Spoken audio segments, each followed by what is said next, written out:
Thank you for joining us and being with us today. Thank you, Lubna, very much for that. Yes, so I cringe. I think I do have closer to 25 years experience in higher ed. I had originally come down to Florida from Philadelphia. I had worked at Drexel University, and before that I was at Temple University in various advising and program management roles. And my husband and I were moving down to Florida, and there was an opportunity for this coaching position at Lynn University, which I knew nothing about. And it was for working with students who have ADHD, which I wasn't that familiar with at all, but I somehow did well enough on my interview and got the job. And that's how I got introduced into the world of coaching and have loved it ever since. I like the idea at first I could blend my psychology background with higher ed. And when we started our program, I was the third academic coach hired at that time. And we now have 10 academic coaches in the position. So it was around, 16 years ago, I came down here and just learning about the coaching world, and it was becoming a little bit more competitive in higher ed that we decided to do training. And it was through my training that I thought, this is a really wonderful profession that allows for a lot of flexibility. And that's where CAS coaching was born, which is creating awareness, sparking change. A colleague of mine and I started that, and therefore I do coaching with college students was my initiation into it. Then I worked with high school students, and through my own organization started working with adults. And a lot of my specialty is working with adults with ADHD and with high school and college students. It's executive functioning deficiencies that we see. And that's where a lot of this is the brain-based stuff comes from me, and where I've done a lot of presenting at that level for those conferences, and I've written some articles about ADHD and the impact coaching has for college students on it. So that's why when Jimmy contacted me to present with you all, I really welcome the idea for a different group of people to collaborate with, if you will. And on my journey of becoming credentialed, I said to my boss at the time, because we wanted to have our coaches credentialed, and as you may be aware, it can be an expensive process, and college budgets aren't that big. So I said, oh, once I get my PCC, I'm qualified to create a training program. And I got my PCC, and they said, so you said, Melissa. I said, oh. So that's how I got into the coach training, is I created an ICF approved 60 credit training program, and love doing that work. And I've had the opportunity to train our coaches and provide other people the training, and then evolved into the mentoring process as well. So that's my background with it all. I have set up this presentation on awareness, and what I really welcome is more of a collaborative type of session, if you will. I have my slides, I have my information, but please feel free at any time if either something doesn't make sense or you have a different opinion on it or insight to add to it, please interrupt. As Jimmy says, just raise a hand, we'll keep track of that. I will have time at the end for questions if you have any, but really I think sometimes they're better answered in the moment, and that can really just spark maybe a different direction that we're going with it or an additional, and I value everyone's opinion for it as well on it. All right, so are we ready to get started? All right.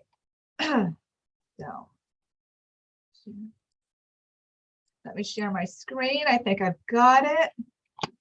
And then let's see at the beginning. There we go. Perfect. Yay. Mission 1 accomplished. Okay. So as I said, I'm going to be working on magic occurs when the awareness is created. And in order to, I think, speak about awareness, we really are going to be incorporating some of the other core competencies as they all just build upon one another in that. And I wanted to start with this picture. I to me, captures what we do as coaches with our clients. So, right, the person with the suitcase, that's the client running, and that arrow is the change, the intention, the goal that the client is running towards. And we, the coach, we're the hand, and the flashlight and that spotlight is the coaching process. And what we do as coaches is we highlight what the client wants to accomplish and where they want to go. And I first started using this slide when I was presenting on ADHD and executive functioning deficiencies, whereas that spotlight was the working memory, right? So we know working memory holds what they say, like ±2 on 8 items. And for that person with ADHD, what can happen is all of those items are coming into the working memory, which is the spotlight's under, but they don't know what to grab onto, to focus on, to then push into long-term memory. So as the coach, our role was to be a little bit more directive and help them identify all the pieces in working memory that are of importance that they can then focus on and push into their hippocampus, which then becomes the long-term memory. So that's what I liked about kind of our overall view of how I see the creating awareness. So this slide is the teacher in me that comes in. So, and we'll in some ways set up the outline, if you will, of what we're going to be going over today. And also, Jimmy, just to let you know, if anybody's interested in the slides, you can send them out to everybody at the end for that material, so people aren't having to write all of that stuff down. That would be great. Thank you. You're welcome. So please feel free to share that. And I also, my last slide, I have my references, which may be of interest to those as well, where it's coming from in the books.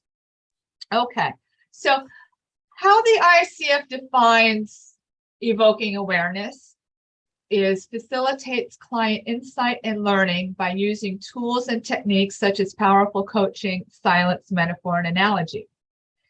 And as we know, under each competency, they have several components to it. And this one has about 11 components. And these are the pieces that we are going to focus on during our time together. Challenges the client as a way to evoke awareness or insight.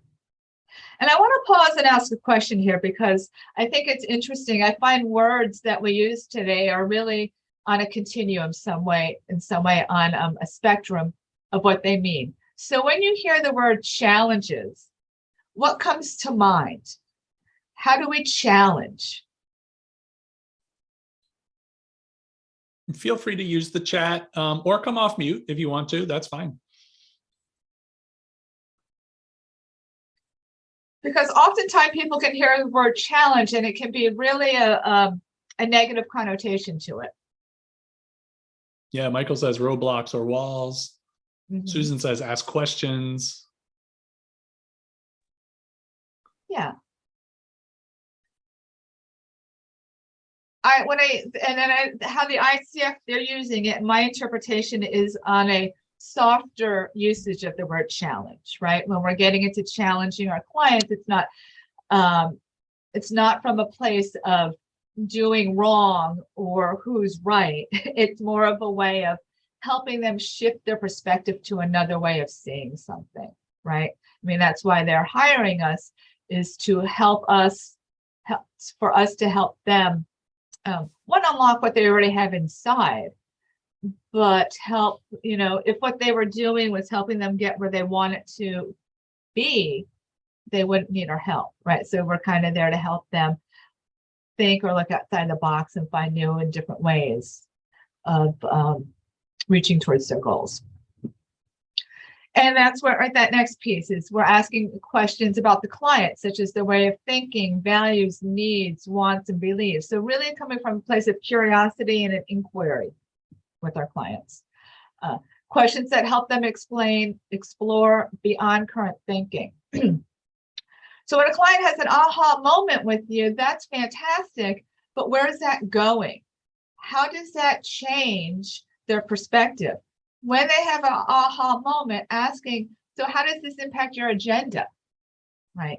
So how does this impact how you're going to react or take action in the future, right? That's how we help them get it one step further and really have a deeper awareness that allows for the change to occur. Helps the client identify factors that influence current and future patterns of behavior, thinking, and emotion. And we're going to get into that today. And a lot of it's also going to be focusing on the mind-body connection and the importance that has and how that influences our patterns and our thought process and our mindsets. And then inviting the client to generate ideas about how they can move forward and what they're able to do.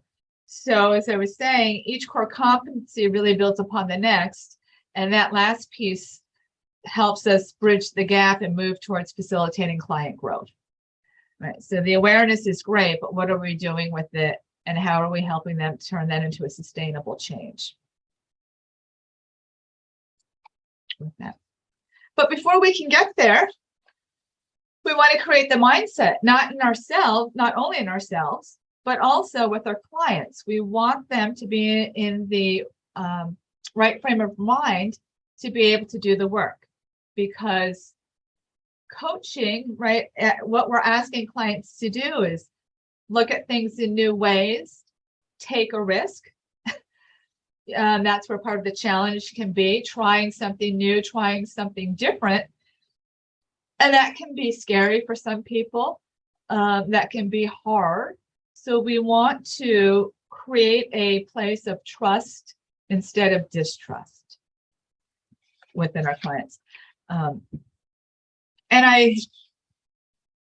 I'll ask that question a little later. So this book I love, I don't know if you're familiar with, is called Conversational Intelligence by Judith Glasser. And it's been around for a little bit, but I just was introduced to it last year, and it really spoke to me on how we do this. And what to me is, it's the flip side of active listening is what it is actually. And you'll see a lot of similarities with it. So there's 3 levels of conversations that we have.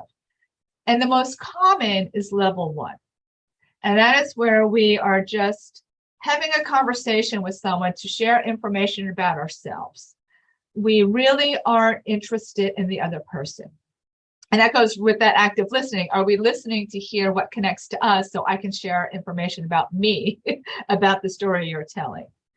And then level 2 is influencing others to understand our point of view. And an example of that would be advertisers, right? They're trying to convince you to buy a product or why you need a product. So again, it's not really give and take. It's I'm speaking at you to change your point of view. And we can see this in leadership, I think, as well, or poor management with that. And when you come from that place with another person, the person on the receiving end can be defensive because you are not connecting. And that's where the brain chemistry comes into play. So our amygdala is where fight or flight comes in our brain. That's the fear factor.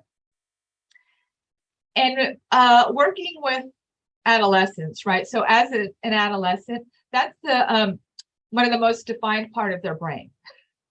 And the prefrontal cortex, which is our higher order of thinking, is the last part of our brain to develop fully. And that is not developed really until we're in our 20s. If someone has ADHD, it's maybe their 30s. So when you're speaking to a teenager and say, what were you thinking? They weren't, because that part of their brain isn't fully developed yet for decision making, prioritizing, all of those pieces. And that their amygdala is where their information is coming through, which is perceiving everything as drama at that time. So that's why even the what may seem to us as an insignificant issue can be to us what appears to be blown out of proportion with adolescence or when the amygdala is activated. Threat. So what we do with coaching and creating the mindset is to help sideline that amygdala, and how do we calm it so that a person can activate the prefrontal cortex and come from a place of trusting us and being open to strategic thinking and the emotional regulation instead of being impulsive and reactive. And the neurotransmitters, right, that are created during this mistrust has a high level of cortisol, testosterone, and norepinephrine.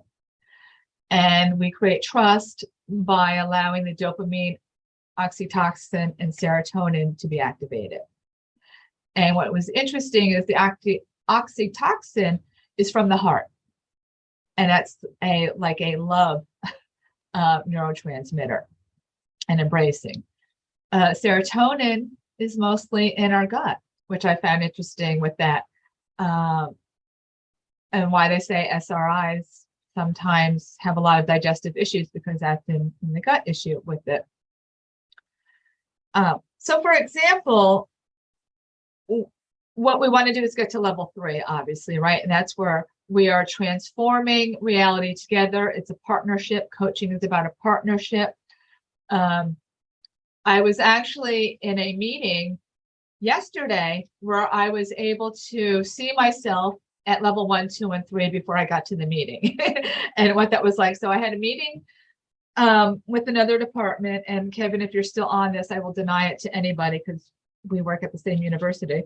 But this department had sent out an email with how this particular event was going to happen and what I needed to be my department involved in. And I have to say, my initial reaction was, no, that's not going to work.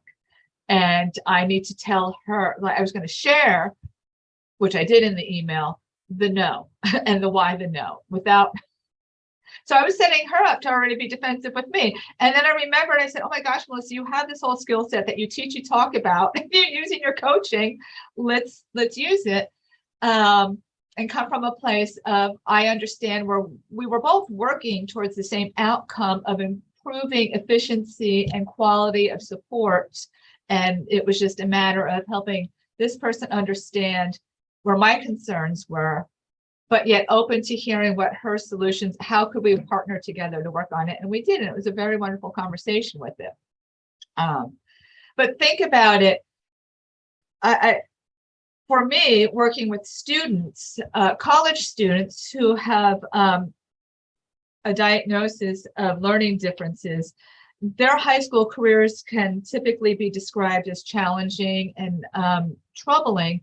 And then when they get to the college level, for whatever reason, meaning either it's their choice or their parents' choice, they're coming in to meet a coach. They're coming from a place of distrust. This is another support that my parents are requiring me to go to, and what does this person know about me?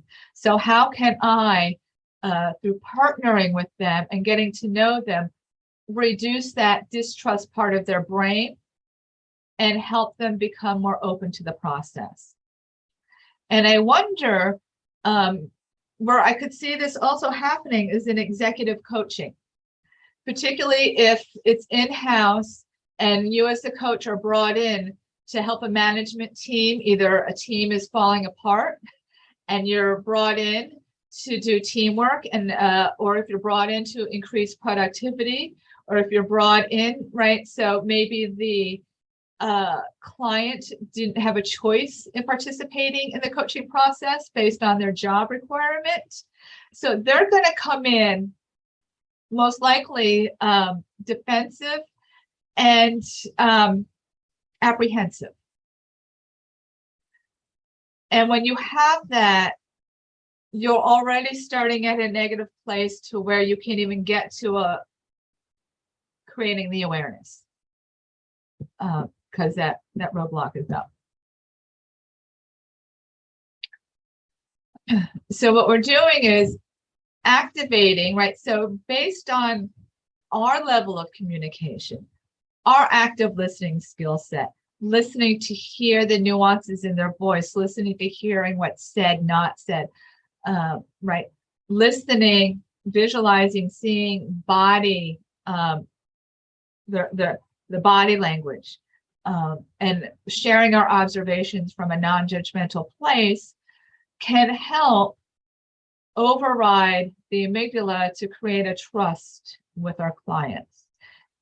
Because it's the mirror neurons. And I think it was Dr. Pat was talking about that in the last session. He spoke a bit about mirror neurons, whereas our energy is reflective, and whomever we are sitting across from, even if it's in a webinar, but our energy transmits to the person next to us. So if we come in with a calm, positive, open mind energy, those neurons, they're going to activate that in the person that we're engaged with. And that's where that piece is so important on it. And we have high levels of trust, we're empowered. And is that not what we want to do with our clients, is empower them to take a risk, to make changes, to set out for their goals? So unless we have that empowerment piece to even start that great work of exploration and brainstorming and identifying solutions with that.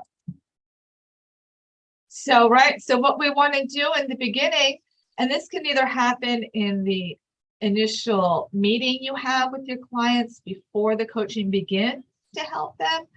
I think it also helps with a little bit in the beginning of each coaching session. We can set that up, is shift our clients out of the fear through our empathetic feedback, through our support, and being trustful that our clients have the answers and we're not there to tell them what to do, is how we shift them out of that fear.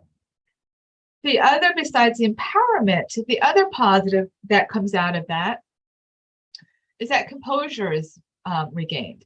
We're not coming from a place of impulsivity or jitteriness, but we are now more in control of our action. We're coming from a place of trust. And also the mindset, I love this, is activating the heart brain, right? So building relationships. Do they have my best interest at heart? That's where it's coming from, right?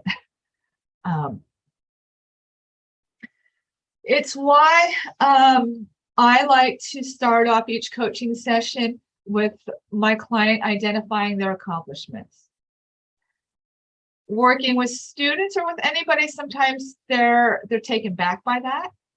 No one's really asked them that question before. And they don't always have the awareness of what their accomplishments are. So if it is received with silence or nothing, I say that's fine. But there are, and it doesn't matter how small we start. For some of the students, it could be like, you made it to class today. Some of the other adults, I was able to have that conversation with my wife. I was able to go into my boss and ask that question. I was able to set a well, that would be a larger one, boundary with a coworker. But right, so it doesn't matter whatever level. Once I was able to get out and come into my appointment. I was on time seeing you today, right? Those are our accomplishments. And once they start off small and seeing your supportive reaction to that, they do begin to build in the beginning. And what we're doing with that is we are setting the brain up for success. Because again, when we get into the meat of coaching, that exploring and asking them to look at things in different ways and come up with solutions instead of excuses, that's going to take courage, and that's going to take energy. So if you've set the brain up to already come from that place with that accomplishment piece, you're already on your way there, and you have started the process with your clients to get to that awareness. And that in itself is an awareness that they're like, oh, I didn't realize I did so much last week. Yeah, you did. Because a conversation, when it's shaped by the neurochemistry of fear, the person's only thinking of protecting themselves. They're not open, right? Which is what we want with that. And we want to help improve or create constructive thinking process. And then here I just have, I think what we all know from the core competencies, some of them are coaching language on how do we create that mindset. And we know, right? So not coming from a place of judgment, being aware of what our biases are, so that they're not creeping in and influencing how we're seeing a situation with that. How is our body language? Are we all closed up and tight and scrunched over? Are we open? Are we relaxed? And noticing that in our clients as well when they come in to see us, right? Oh, I noticed you look a little out of sorts today, or a little tense with that. Our tone of voice is so important when addressing our clients. Being present, active listening. Our words matter. And that's why I was asking about challenge in the beginning. So the language we choose to use matters in creating that place of trust with our clients on that. Before shifting to the next one, are there any questions or comments from anyone at this time? Good to go? I have one. Yes. I'm just really struggling with this. Like this kind of feels sort of demeaning to me. And Okay. I have autism and ADHD.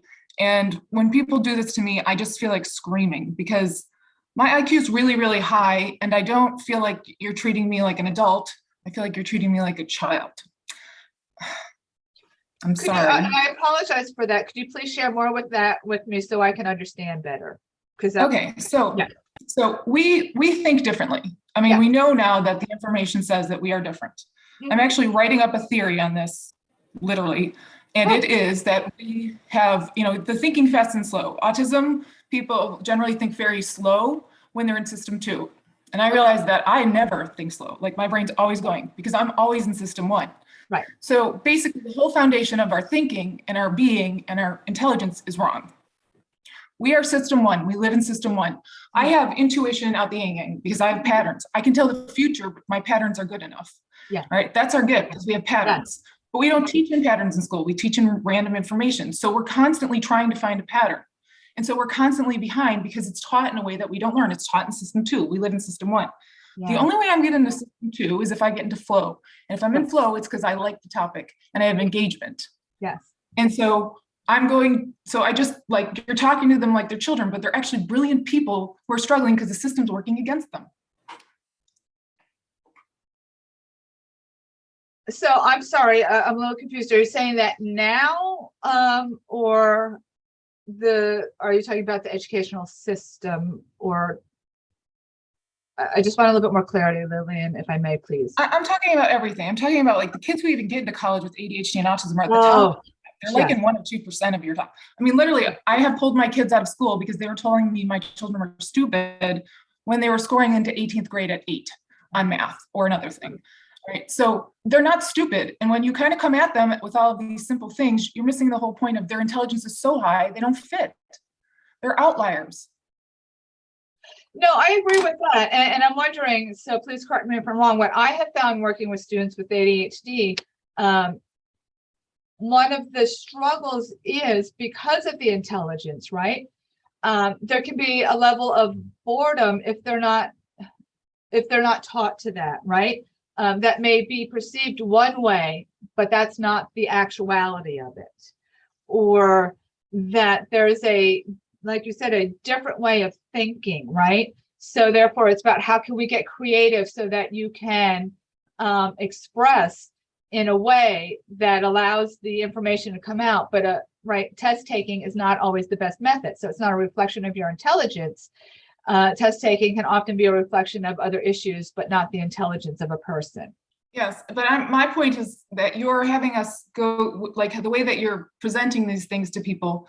With someone with ADHD, they're a top-down thinker. They're a big picture thinker. They're not going to need all these little tiny things. They just need the theory.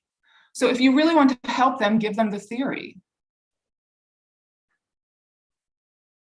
Okay. So you want more theory in this presentation?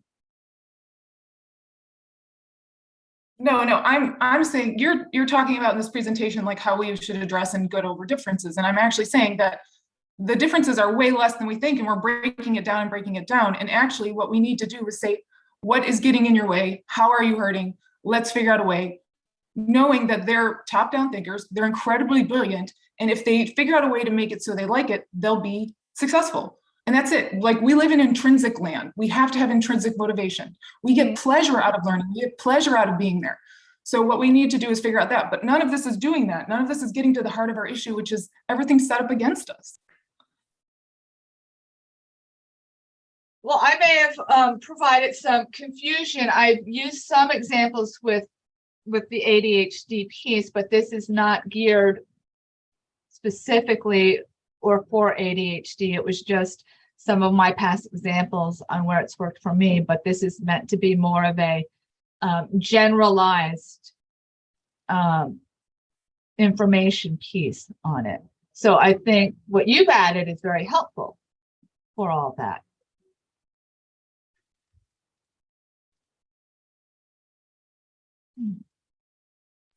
Melissa, I think Yeah. Lillian is just speaking in general. She's not speaking about your presentation per Okay. se. It's a general theme Yes. across many disciplines. And Yeah, worst of them is our educational system, right? Like, worst of them all is our educational system.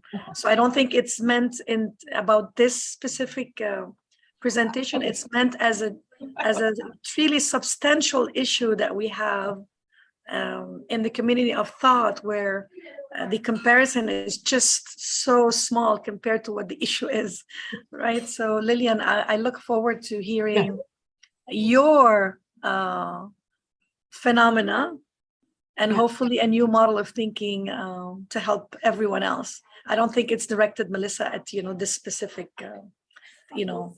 coaching presence that you're talking about, coaching influence. I wasn't sure, because I'm thinking, how do I switch gears here? I was like, Yeah, no, it's about neurodivergence more so. It's like all of these things could be removed if you said, how do you work? How do we get you there? Because they're so brilliant, they know, they just can't get the system to see it. Yeah.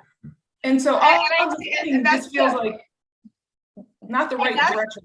For me with coaching, you're right. So adding in the beginning of, right, when we're creating that trust versus mistrust, when we're working with a variety of different clients, is yes, asking those questions I think is so important. That's what we do as well, is what do you, it's just asking those questions. Yes, not telling, but asking, for sure. So I took this slide because removing judgment's the first one, and that's what I was trying to do. It's like literally say, don't go at them like they're a child, but literally just let them be the one that comes, and you just say, okay, how do we make that happen? Yes, yes. Absolutely.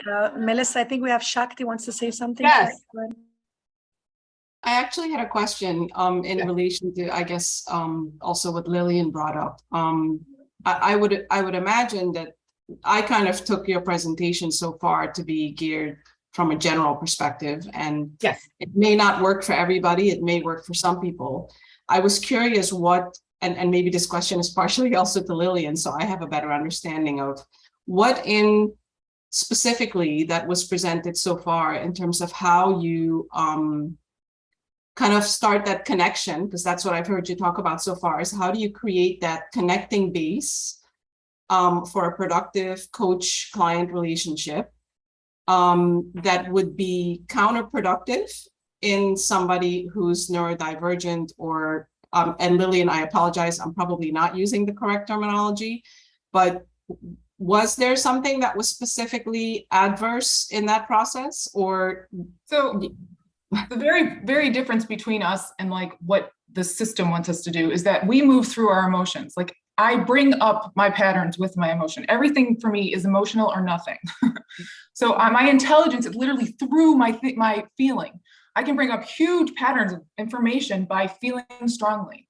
And this is how we move through the world, with emotion. And then we go into a system that says no emotion allowed. So I literally can't even tap into my intelligence because I'm not allowed that emotion. So which part of this did not allow for emotion? Yeah.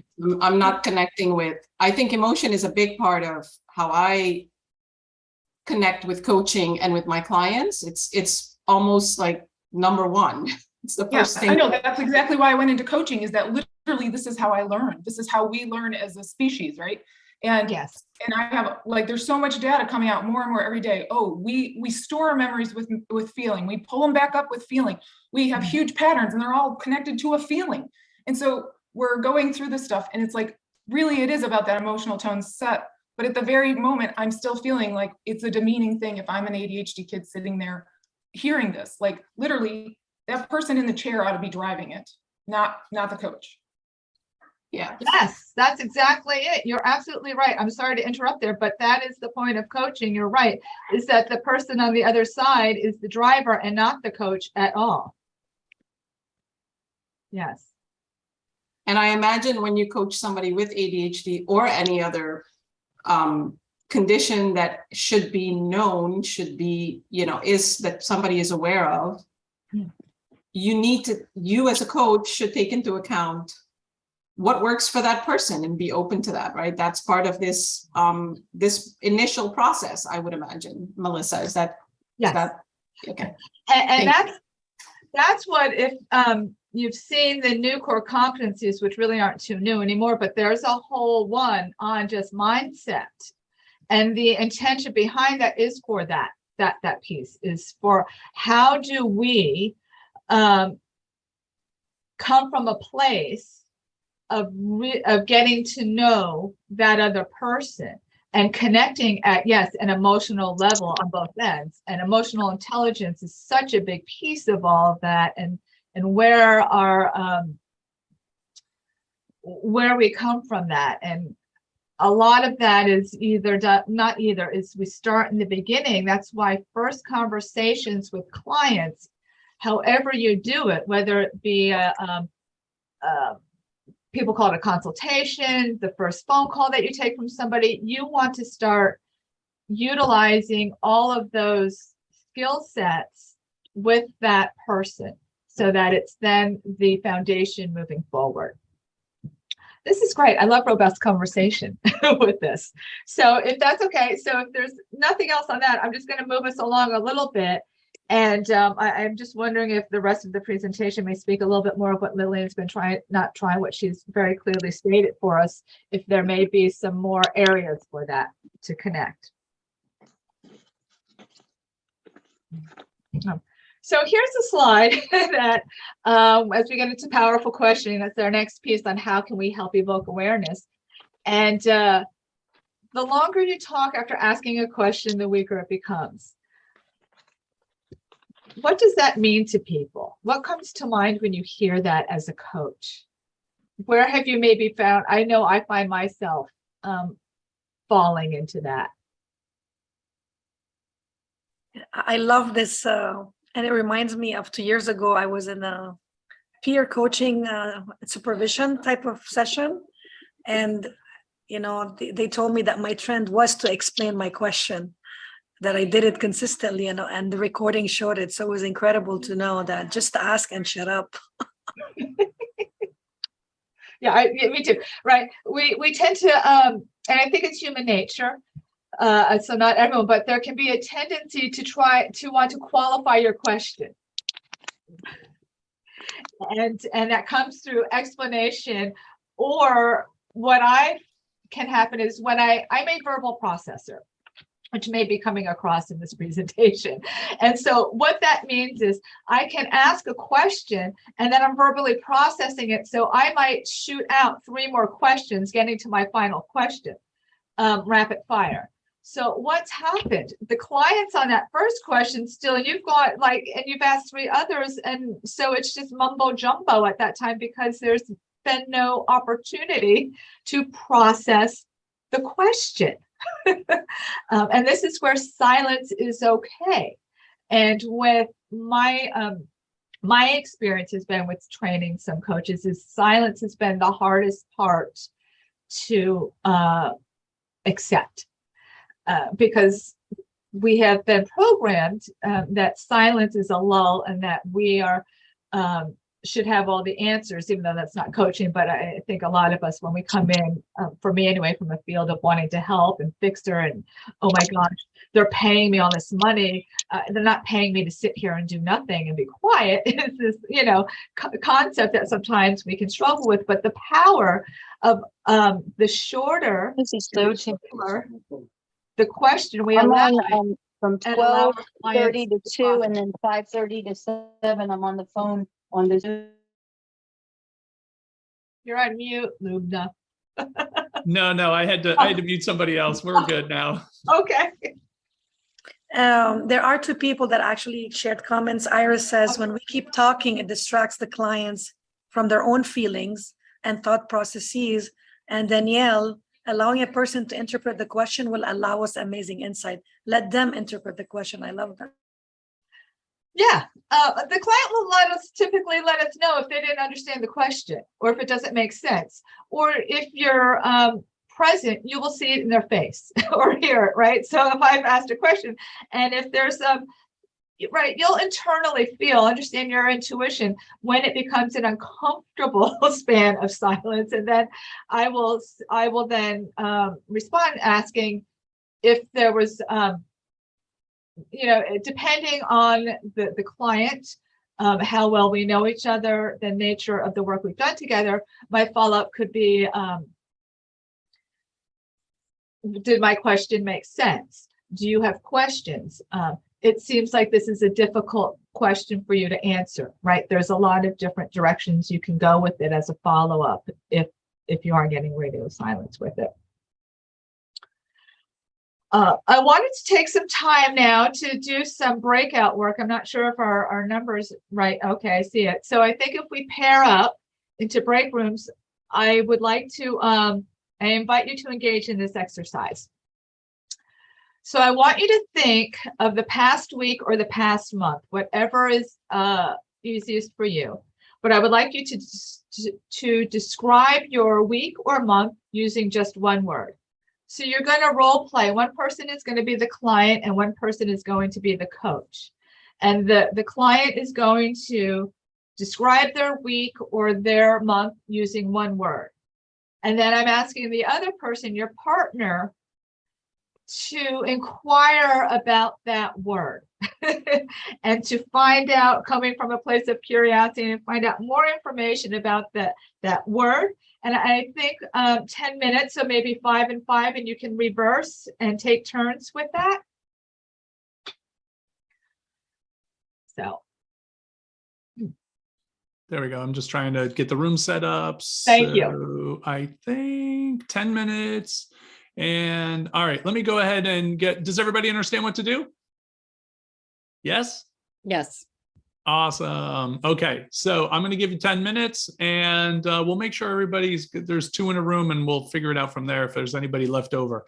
Thank you. See you in 10.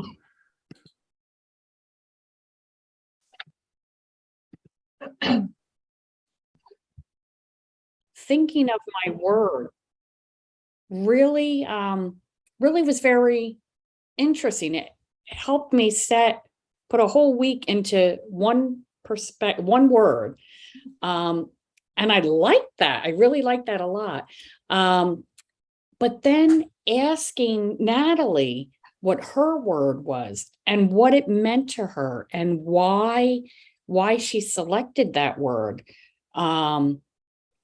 it allowed her to really share a great deal in a very short period of time. It was very, very interesting. Thank you for sharing that, Susan. Anyone else?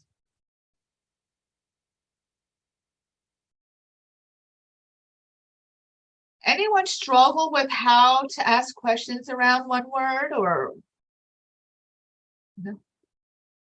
Yeah. The intention of that exercise was to with that, through the questions that we ask, is to understand a person's context and perspective and where they're coming from with that, and to dig deeper into, sometimes it is just that one word, right? And what does that mean to a person, intellectually, emotionally? When they said that word, how did it feel in your body? Where did it sit for you? Could you, when you said the word, if it was good, did the person open up? If it was challenging or tense, did you see them close up, or did they feel tense with that? So those are just ways of there can be an awareness just around the choice of word a person uses with that. I want to say my coach was incredible and also pushed me to commitment, which was awesome. And I was like, damn, I wasn't ready for that, but thank you. Yes, I needed that. So you have some action steps you're leaving with.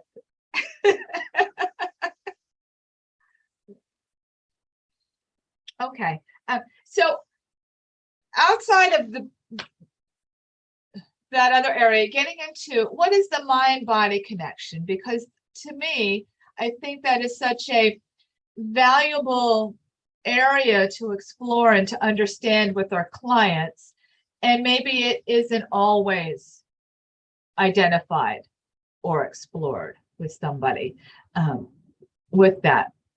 Now, I will, for the sake of time and whatnot, not being necessarily an expert in all of that, I am going to go into some more generalization with it. But if you are interested in learning a lot more about it, this information right now is coming from a book called Your Body is Your Brain by Amanda Blake.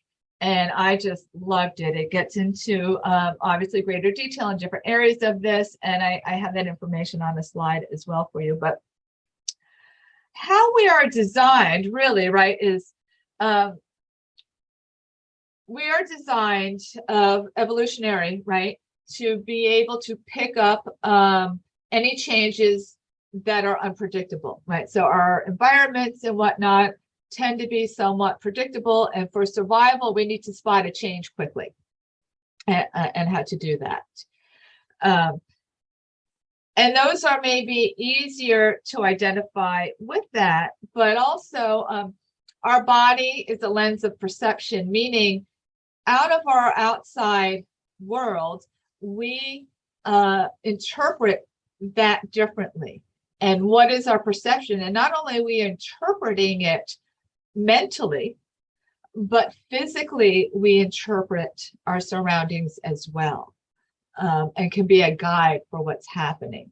So that's where, right, our body as an instrument of action, all of our action comes from the body. So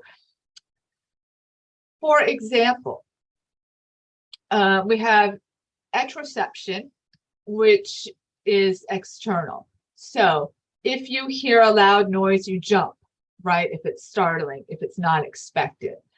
When you hear sirens, you know to pull over.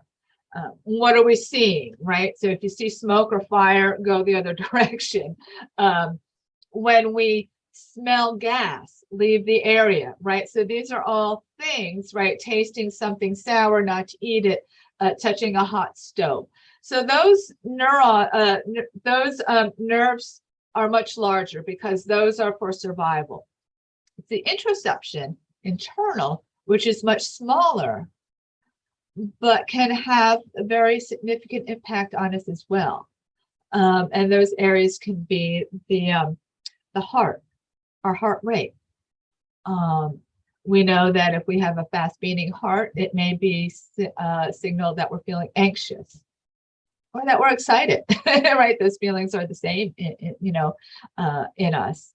I have just a gut feeling about something, right? You've heard that before. When you feel it, your intuitiveness can come from your gut. I have a bad feeling about this, right? Our lungs, our breath work, right? If we are breathing quickly, that's an indicator maybe of uncomfortability, of danger with that. So we slow the breathing, we reduce those uncomfortable feelings. I never pronounce this right, so feel free to correct me. Vagus nerve, which is really Vegas. Thank you. Yeah, I like Las Vegas, which seems too easy to me with that. So, right, that's really connecting everything, right? That's connecting the nerves to all these areas, the tingling skin, right? Oh, I got chills when you told me that. So it's important, I think, for our clients and for us to have the opportunity to feel, first of all, to feel and understand these internal reactions. And there is one explanation that it's not necessarily top-down thinking, but it's really bottom-up, that it's our physical reaction is then being interpreted by the brain. The brain isn't creating the physical reaction with somebody.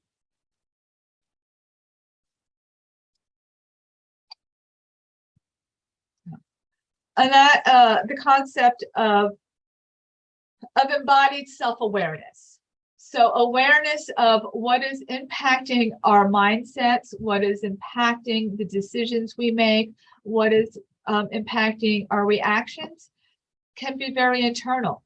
And if we are unaware of these internal changes, because that's, again, they're those nerve endings are smaller, they may not be as recognized. We can be in auto drive with some of that, but as they build within us, it comes to a boiling point to where you don't have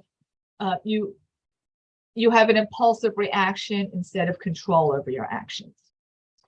And a lot of this is also understanding emotional intelligence and of your own.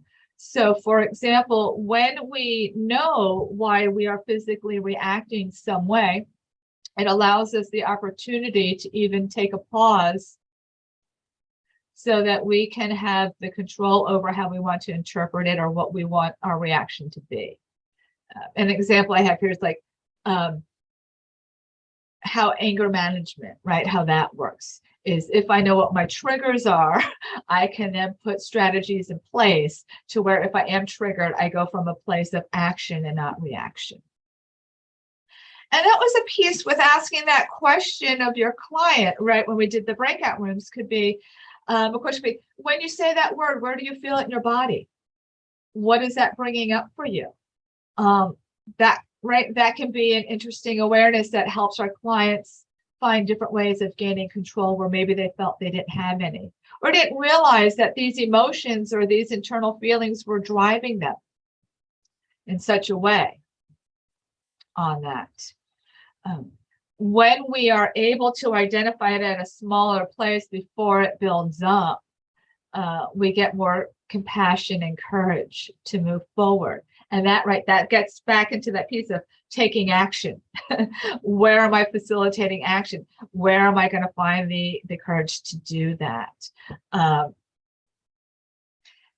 I can't remember the name of the woman. I think she may have passed, but some of you, I heard her speak at a ICF conference in Orlando, and I'm going back probably 10, 12 years. And she was a neuroscientist, but she had started off as a nun. And she told a very interesting story of, the chemistry of our brains and what happens and the importance of if we can understand the changes that are occurring, that impacts mindset, right? And is that a big part of the coaching is if there's a negative mindset our client is experiencing, how can we help shift them or move them forward from that into a more opportunity looking mindset. So the example this woman used, and I loved it, is like, say you have cooked dinner and you prepared a very nice meal for a significant other, and it's for 7 o'clock and it's now 7:30 and no word, they're not there, and you start feeling a little perturbed. Maybe there's a little benefit of the doubt, but oh no. And now it's 8 o'clock and there's no word. And you're right, you've got the story spinning in your head now and it's going. And now it's 9 o'clock and there's, you've you don't care. Safety is out the window. You are just so irritated at this point from the stories and the neurotransmitters that are, building up steam in your brain and moving around. And you've actually cut off now the conversation of your frontal cortex. That higher order thinking has been cut off of any reality. And now maybe they come home at 10 o'clock and it doesn't matter. You've thrown something maybe, or you've just, what happened instead of, compassion is gone because of that, those mental stories get bigger and bigger and they're harder to chunk down. That's why it's so important to identify them early on. And that's where we get that control of going what direction. Are we controlling our reactions or being reactive with that? And that can be an important awareness for some of our clients as well on it. So our brains take shape to where we place our attention, right? So if I'm looking for why something isn't going to work, I'm most likely really going to attract that and find that, because I'm going to miss opportunity. I'm not going to be open to seeing it with somebody. So what we want to help our clients do in the coaching process is disrupt any behavioral patterns that have been on autopilot that have been negative. And that's where kind of that spotlighting is going on. We can do that through the questions we ask, any observations we're making that they're bringing to us with it. Because once we are able to disrupt that behavioral pattern, we now have the space for solutions and opportunity and what we're seeking.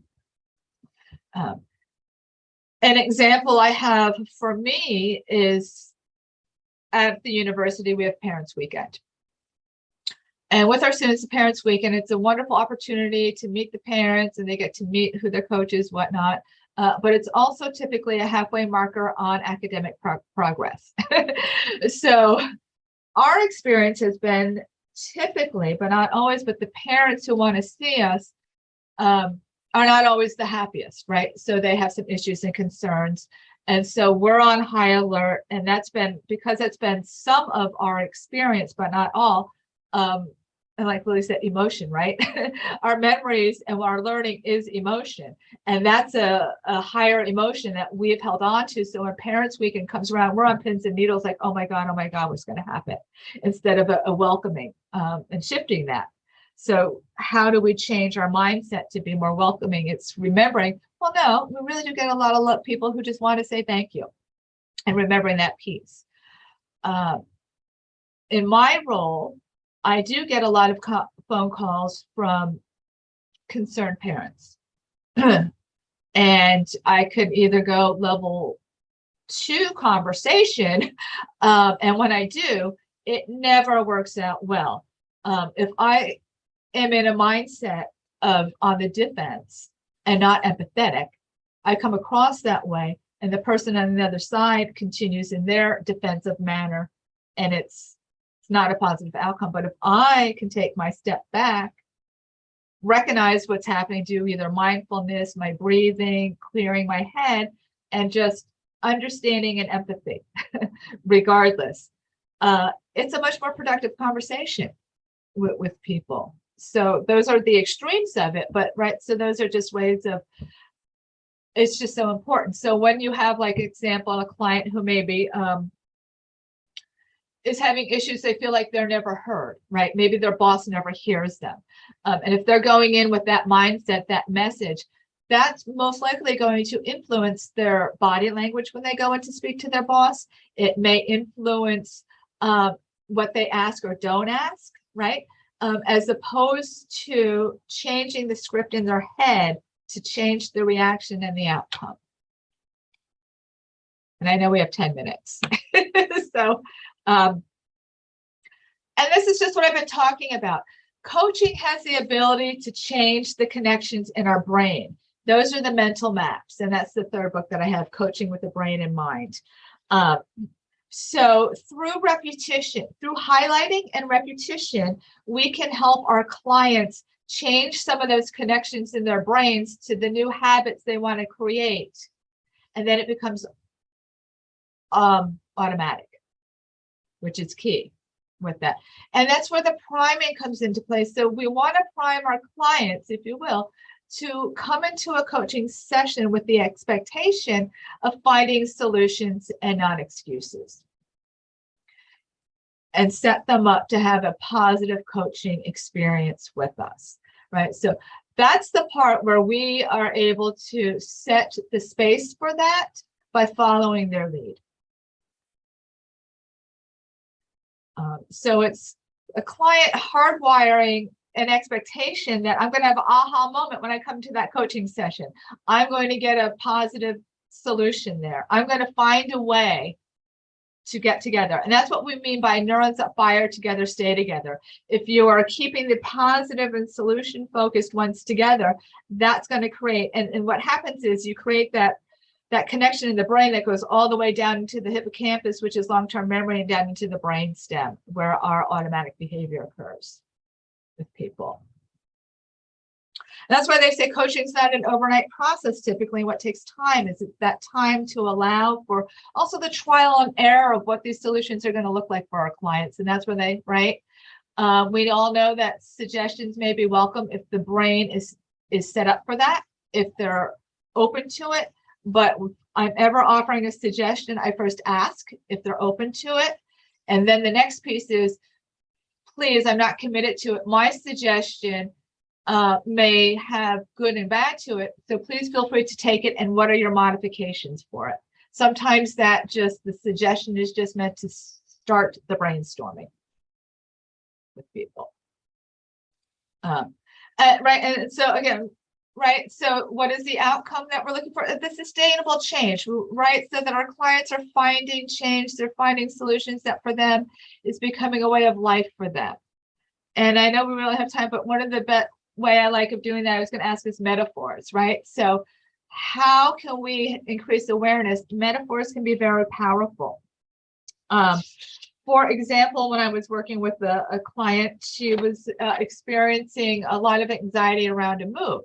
So I asked her to describe that. And she said, the anxiety is like a huge boulder that's blocking me and I feel trapped. And then we worked on, well, how can we chip away at the boulder? What will make it more breathable for you?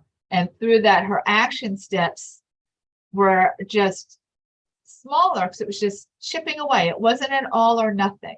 And that's another thing, right? Just because you have a suggestion doesn't mean you have to follow through, but we're just exploring and finding ways and seeing what sticks. Because right here, I have here a mental map. We are visual learners.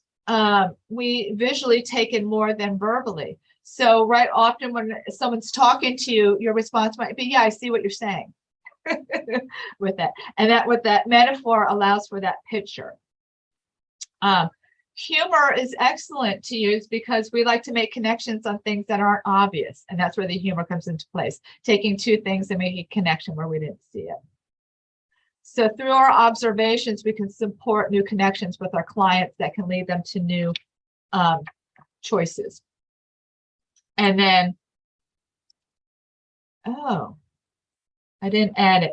So my piece to that was what was making this more masterful for us all was just really weaving all of the competencies, and right, you can see how they kind of ebb and flow.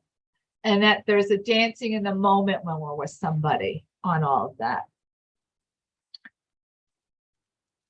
Questions at this point on that? I do have my emails up here. I have two different email addresses, and I really welcome the opportunity for if anything pops in your mind at a later date, a question, a concern about anything, please feel free to contact me on that. More than happy to connect and collaborate. Thank you, Melissa. This was a fantastic session today. Thank you so much for joining us here for the Masterclass by Master Coaches, another masterful class by a master coach. This was very, very good. And thank you everyone for bringing the challenges and bringing all the rich discussion that we had earlier. And I'm so glad everybody joined us.